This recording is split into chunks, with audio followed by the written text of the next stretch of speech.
This past week, there's been a little bit of the ocean in Las Vegas. That's because Jardine of the Beach Boys and his Endless Summer Band have been touring the U.S. to bring you a little bit of 1960s California surf and fun. I'm Casey Mahachik, and I've got your Vegas right here.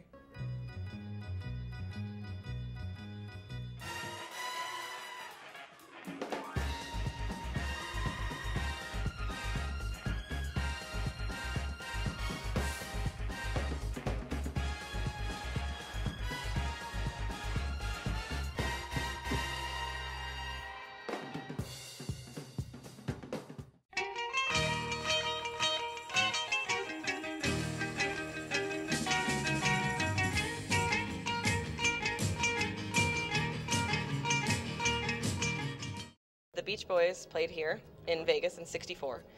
How has it changed? How different is Vegas?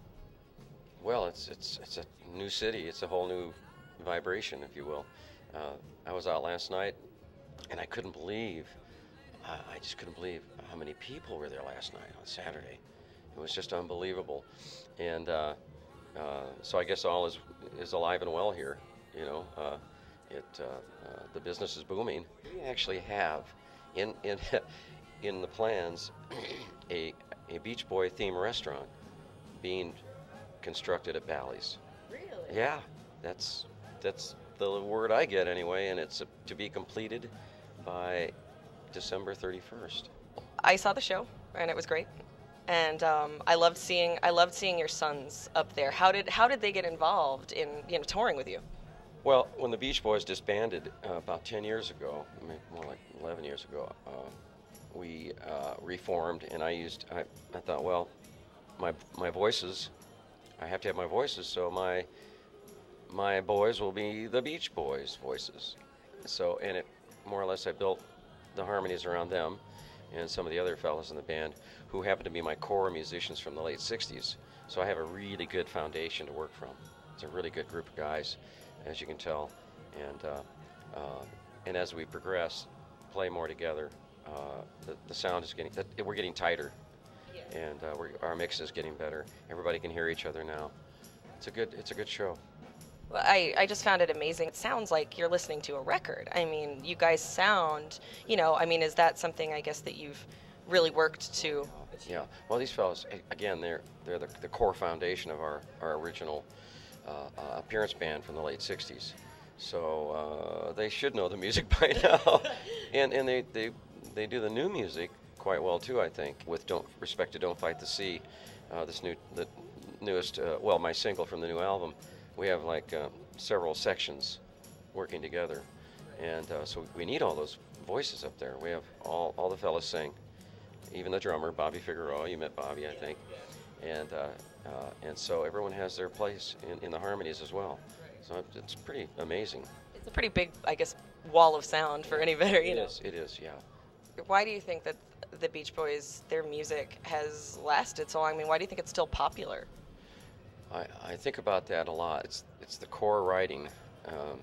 It was my partner Brian Wilson had this instinct for writing simple melodies and interesting chord changes, and had a grasp of harmony that was way beyond his years, and not a bad lyric writer either, really. When I think about it, he's not known for that, but he just had this maturity at a very early age, and that stuff was like glue. It just stuck in your head, and he had this ability to write, like in the operatic world you call arias or motifs, little motifs, that would just get in your brain, and you're going, wow, there's I Get Around, that beautiful soprano.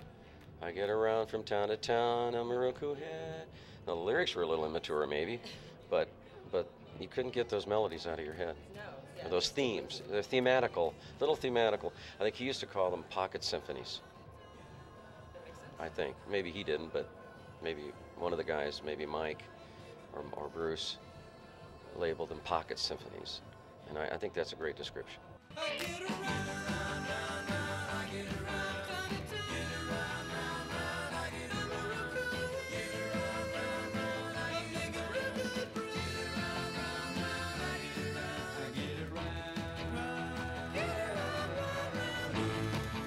Do you think that there hasn't been, I guess, a popular surf rock band since then because you guys kind of did it right the first time? We kind of stole the thunder, didn't we?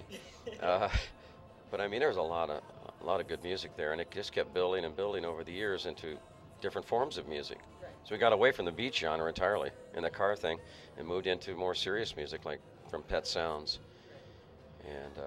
and then my album that I just did recently kind of echoes some of those more formulative years where we got serious about the harmonies and the production, and the album is called A Postcard from California. Okay, that's and, yes. And it echoes some of those. In fact, I have some of the music from the Beach Boys in my album, just to give it a little more uplifting feel. Right. I think I have Help Me Rhonda on there. And Neil Young helped me with a tune called The California Saga, which is about our California, Central California area. And because he and I live up in that same place. And David and Steve Stills also helped me with it, doing the harmonies. We have a lot of good talent on there. I was messing around when the tide went down, you don't find the sea. Don't find the sea, don't find the sea, don't find the sea.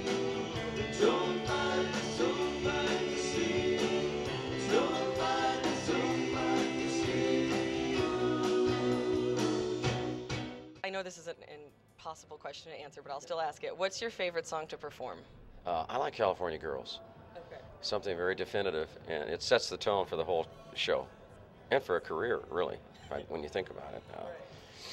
It just has that nice arpeggio that we begin with, that on the 12-string guitar. It sounds very majestic. I love California Girls, and you start with that. Yeah. Yeah, and the Beach Boys always tried to change it. Even all through the years, we tried to change the opening number, and we always came back to California Girls. No matter what happened, it just didn't feel right without it, being the show, not stopper, but beginner. Do you think about the fact that, you guys are like rock royalty? Does that just like blow your mind? No. That matters very little, as a matter of fact. The most important thing is the performance of the music. All of those awards are wonderful, I think, but we don't. I probably should have put it on the billboard. It didn't occur to me, because people are impressed by that. But we don't sit around and think about it very much. Right. That's what managers do. Your image as a band back in the day was very clean cut. Why do you think that musicians and bands nowadays kind of reject that whole clean cut thing? I don't know. We caught on. We had a little of that friction when we wore the striped shirts. We had this. You saw the show, so we changed into these striped shirts, and there became a point where people thought it was corny to be so clean cut. Right. So we entered the 70s with a whole different look, and we had bell-bottom pants, and we grew beards, and did the whole thing because that's what the culture was doing. So maybe that's what the culture is doing now. But now it's kind of cool to be corny again.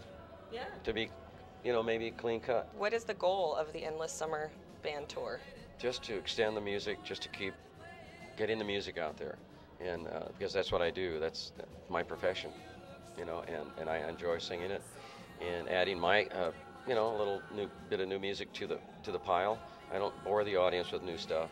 Like maybe 2 new things, maybe you can get away with, and then we, because you don't want to. The people come to hear the hits, so I'm honoring that and putting a couple of new things in there of my own. So music gets us going. We could be on stage. We could have had a big long day. Doing interviews, right? But when you get up on stage, it really pumps you up.